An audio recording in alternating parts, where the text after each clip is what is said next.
The election of 1876 is going to be one of the most disputed elections in U.S. history. During this election, the Republican nominee was Rutherford B. Hayes, the governor of Ohio, and the Democrats nominated Samuel Tilden, the governor of New York. And as you could see from the map here, it was a very, very close election. Tilden is going to win the popular vote, and you could see that from the chart here. And he is leading an electoral college vote when they are figuring out the election results.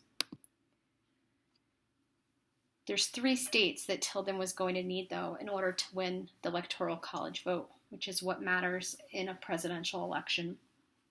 He needed the votes from Florida, Louisiana, and South Carolina. The problem at the time was these 3 states were still occupied by Republican troops from the Civil War that had ended all the way back in 1865.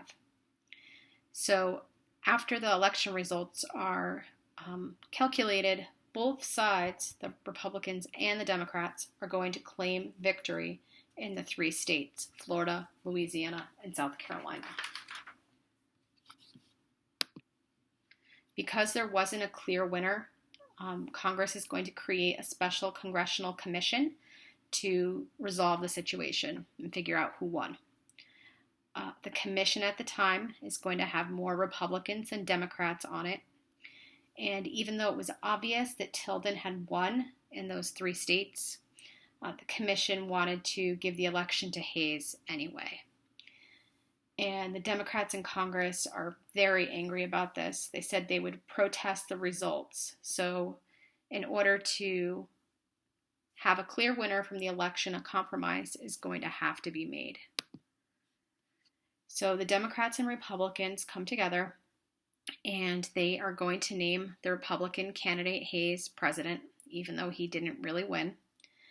In return, the Democrats were happy with what they received in return. All federal troops are going to be removed from the southern states that have been down there since the Civil War. And they would no longer have to enforce the Civil War laws that were created after the war. Some of these laws included things like laws protecting the former slaves, African Americans in the South. So as a result of the Compromise of 1877, African Americans, the former slaves, are going to have several of their rights taken away. The South is going to become solid Democrat for the next 100 years.